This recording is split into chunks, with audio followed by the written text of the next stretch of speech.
एक घड़ी आधी घड़ी आधी उम्र तुलसी चर्चा राम की हरई कोट अपराध। वरना ब्रज की गोपी जैसा आपको पछताना पड़ेगा।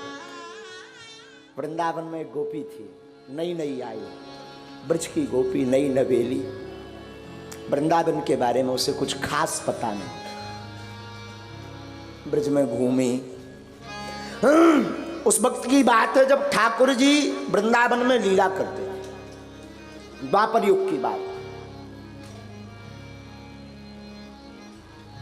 उसकी सास ने समझाया, बाबरी सुन, यहां एक नंद को छोड़ा है, तू वाके ताई ना जाइयो, और अगर तेरे पास आवे तो बाको मुंह ना देखियो। वो गोपी कह रहे क्यों मां? तो उसकी सास ने समझाया, अरे बाबरी तो ना है पतो, वो बड़ो जादूगर है, ऐसो जादू जाने कि पूरी गांव की वृंदावन की वो गोपियन को बाने लट्टू कर लो, सब बाएं ताई पाछे भागे, तू नाए माँ के पाछे घूमियो। तो सासू माँ जो थी उसने कसम रख दी, तुझे मेरी कसम है कभी उसका मुंह मत देखना। अच्छा, ठाकुर जी तो बड़े कौतकी हैं, नंद नंदन यशोदा नंदन देवकी नंदन हमारे बड़े कौतकी हैं। एक बार भगवान उस गोपी के घर गए और घर जाकर के ठाकुर जी ने उसके घर में तरह तरह की लीलाएं की, कभी चहलकदमी की, कभी माखन खाया। और वो जो नई नई गोपी आई थी तो ठाकुर जी वहां ताई पहुंच गए, और तो उसको तो पता लग ही गया कि यही वो नंद को छोड़ा है। तो बाने देखो ना है लंबो घूंघट डाल ले। हमारे ठाकुर जी की आदत है लुका छुपी करने की। ब्रज में कोई नई गोपी आवे तो बा को मुंह देखने जरूर जाए। तो ठाकुर जी ने बा को पल्लू पकड़ो मुंह देखने के लिए, तो बा ने मुंह घुमा लो, अपना मुखड़ो ना दिखाओ, कस के पल्लू पकड़ लिया और एक हाथ से धक्का दे दिया, भाग। क्योंकि उसे सासू माँ ने समझाया था ना, भगवान रुष्ट हो गए और भगवान ने कह दिया जा, आज के बाद मैं भी तुझे अपना मुंह नहीं दिखाऊंगा। भगवान चले आए। महाराज जी कथा कहती है कि जब भगवान ने गोवर्धन लीला की, अंगुली पर गोवर्धन पर्वत उठाया, तो सारे ब्रजवासी ब्रजमंडल उस गोवर्धन की तलहटी में आया, गोवर्धन के नीचे आया, तो वो गोपी भी आई। तो 2-3 दिन तो उसने देखा नहीं। एक दिन अचानक, अब चूंकि एक परिक्षेत्र के अंतर्गत ही रहना है, तो अचानक कथा कहती है कि अचानक उसकी दृष्टि नंद नंदन यशोदा नंदन श्री कृष्ण कन्हैया युगल सरकार जगदाधीश जगदात्मा जगन्नाथ भगवान श्री हरि श्री कृष्ण लाल के चेहरे पर पड़ गई। जैसी दृष्टि पड़ी सुबाबरी हो गई। उसने वही देखा, कस्तूरी तिलकम ललाट पटले वक्षस्थले कौस्तुभम नासाग्रे वरमौक्तिकम, रूप को देखा तो गोपी बाबरी हो गई। और कथा कहती है कि ठाकुर जी ने जैसे ही उसकी ताई देखा कि ये हमारी तरफ देख रहे, तो भगवान ने मुंह मोड़ लिया। तीसरे दिन की घटना है ये। गोवर्धन पर्वत 7 दिन धारण किया ना, तीसरे दिन ये घटना घटी।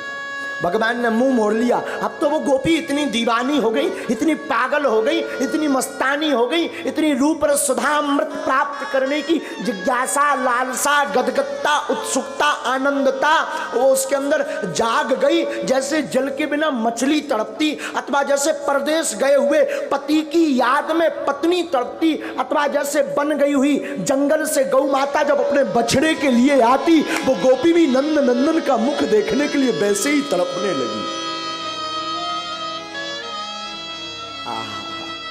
भगवान ने नहीं दिखाया, नहीं दिखाया तो रो पड़ी। महाराज 4 दिन तक रोई, अश्रुधार उसके बहते रहे 4 दिन तक, आंखों के आंसू बंद नहीं हुए, बेहिसाब रोई। और कथा कहती महाराज इतना रोई कि पूरा ब्रजमंडल समझाता रहा। उसकी सासू मां, सास, पति, गोप, ग्वाल, गोपियां, यहां तक कि नंद बाबा, उसने रोना बंद नहीं किया। फूट फूट रोवे कि मैं कितनी बाबरी थी, मैं कितनी पागल थी कि जगत के जगदीश को छोड़ करके मैं संसार के रस को, संसार के दर्शन करती रही। मैं कितनी बाबरी थी, वो खूब फूट फूट कर रोई साहब। 7 दिन तक अनवरत रोते रोते जब नैनों की धार नहीं रुकी, भगवान ठाकुर जी तो बड़े सरल हैं, सहज हैं, सौम्य हैं, रमणीक हैं, कमनीय हैं, आनंदमय हैं, तो ठाकुर जी से रहा नहीं गया। और भगवान ने गोपी की तरफ देखा नहीं। भगवान बोले, गोपी अभी तो नहीं हमारे दर्शन होंगे, पर तुमने उस दिन हमें अपना मुख नहीं दिखलाया, उसका तुम्हें भोगना पड़ेगा। कलयुग में जब तुम भोगोगी, बार बार हमारे लिए रोओगी, तब हम तुम्हें अपनी बाहों से लगाएंगे। और महाराज वही ब्रज की गोपी कलयुग में मीरा बन करके आई।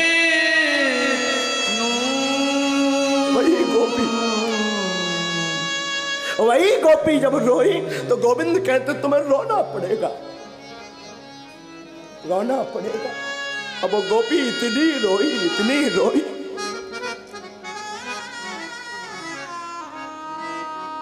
उसे कलयुग में मीरा बनना पड़ा। और इसलिए तो मीरा के पद जितने पढ़ो तो मीरा के पदों में दर्द है।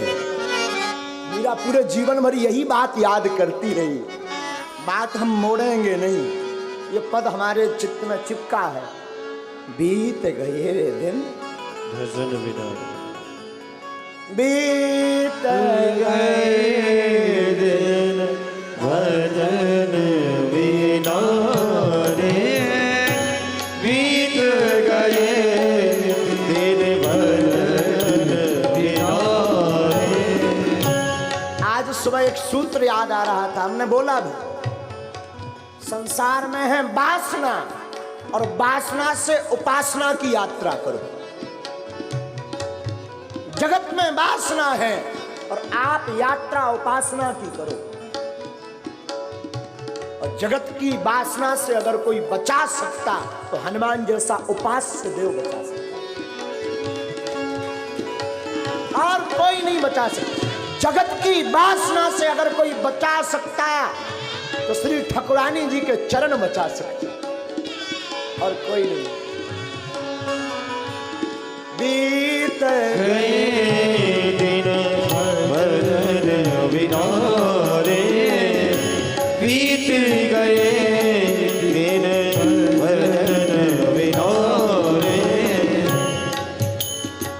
एक महापुरुष कहते थे, महाराज जी मानव का जन्म 7 बार मिलता है। एक संत की वाणी, मानव का जन्म 7 बार मिलता है। कितनी बार? अब गारंटी तो है नहीं कि ये 7वां है कि पहला है, कि बीच के बीच फंसे। 7 बार मानो, तब तो वो गीत आते ना जो फिल्मी काल लिखते हैं, 7 जन्म का साथ तुम्हारा हमारा, हाँ? इसी आधार पर। और ऐसा नहीं, इसकी बात भागवत ने भी पुष्टि की। 7 जन्मावधि तव पुत्रो नैव च नैव। 7 जन्म तक तुम्हारे भाग्य में कोई भी पुत्र नहीं है, ये बात भागवत भी कहता है। इसका मतलब ये हुआ 7 जन्म मानव के होते हैं, मानव का तो पुत्र ही होता है। तो 7 जन्म के बंधन से, जन्म मरण के चक्कर से बचना है तो 7 की उपासना करो। नोट करो, गाय सभी एक राशि में है। गाय, गंगा, गौरी, गायत्री, गोपाल, गीता और गोविंद। लेकिन अब जितनी खोई सो खोई। भाई गौतम बाबा का चरित्र ध्यान कभी कभी कर लेना, हा? जो गौतम जी का हमने चरित्र सुना है ना, कभी कभी ध्यान कर लेना। लोग पूछते बार बार कथा, बार बार चर्चा, बार बार क्यों आवश्यकता? हमें लगता शायद कोई पद, शायद कोई गीत, शायद कोई वाक्य आपके हृदय पर चोट कर जाए तो एक बार नहीं, 1000 बार नहीं, करोड़ों बार सुनना पड़े तो सुनो।